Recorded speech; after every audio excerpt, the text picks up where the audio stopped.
The concerns of the magistrates always came across the desks of the Cognizant, who would reframe the information reports that would be issued as executive reports to the mandates.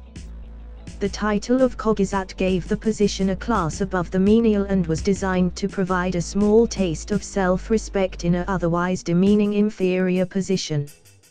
Ricer watched the world change and his hand in changing and redefining control systems for the processes which code communication displays. The confederations compiled a vast array of terminals which they termed direct communication terminals, or DCTs, which act as integrated information relay points between verified citizens. The citizens at large were imposed upon by mass control technologies which allowed for programmed reception of information and allowed limited access to the media libraries. This technology was called Sense Player. Serves Player stood for State Education Recreation News Systems. Some people called it stupid, evil, violent, negative, sickness. The available information, video, books, entertainment, history was all written by the confederation which operated. To act within a confederation, it is necessary to have I-scripts which integrate each citizen into the corporate hierarchy. Ricer's I-script or designation was Ricer AKS 070209. All was well ordered within the corporate schematic. The shorter the number, the higher the ranking. The terminus is given T-0 while the advocates were given I-scripts of 000, 001 to 000, 004 upon order of succession to rank of terminus.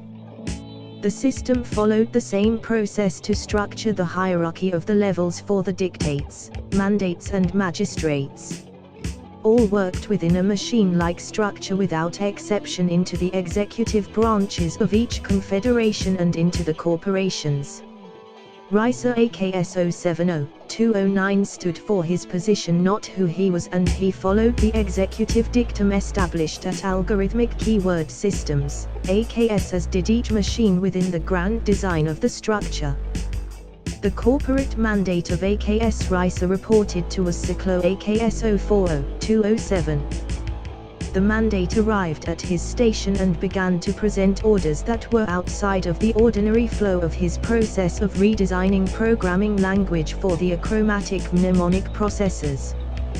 The corporate structure is compartmentalized and specialized, lending itself to keeping each element within the structure disempowered.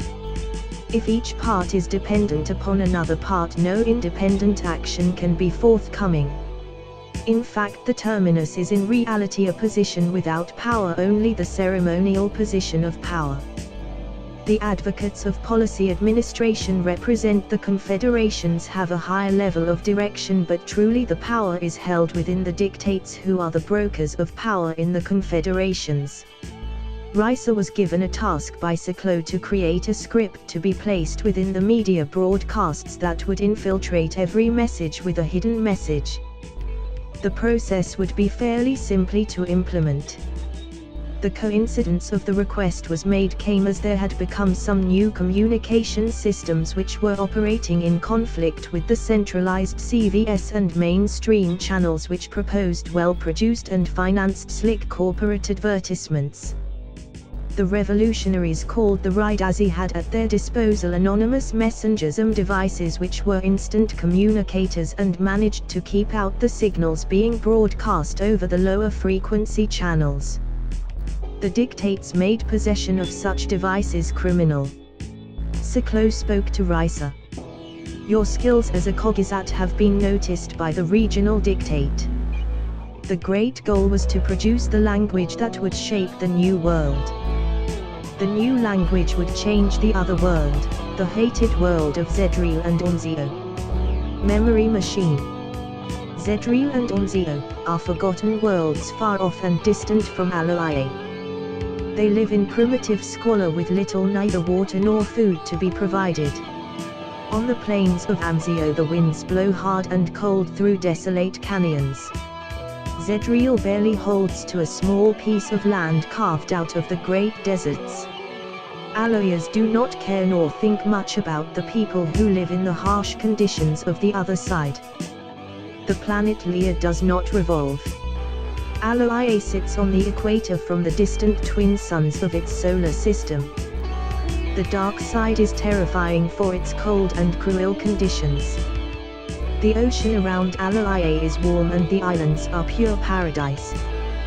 The oceans surround the islands while reaching out to the circumference ice forms in the deep darkness and frozen landscape.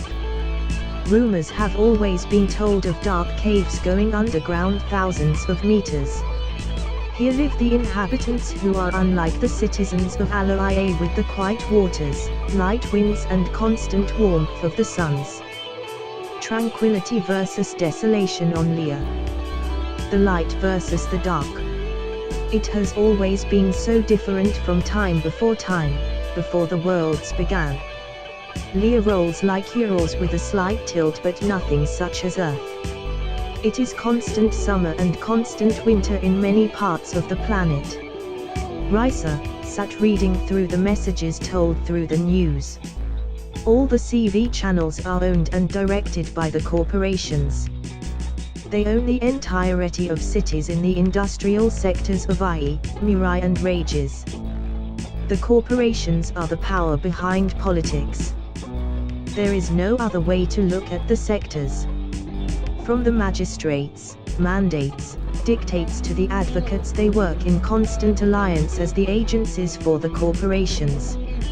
It is one large business confederation.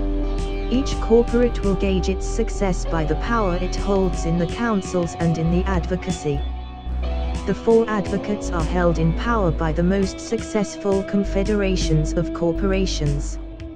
Risa listened to the news after his period had ended, not tired enough to sleep nor awake enough to follow any activity. The messages were an unending stream of business news broadcasting the same messages to the people of Aloe.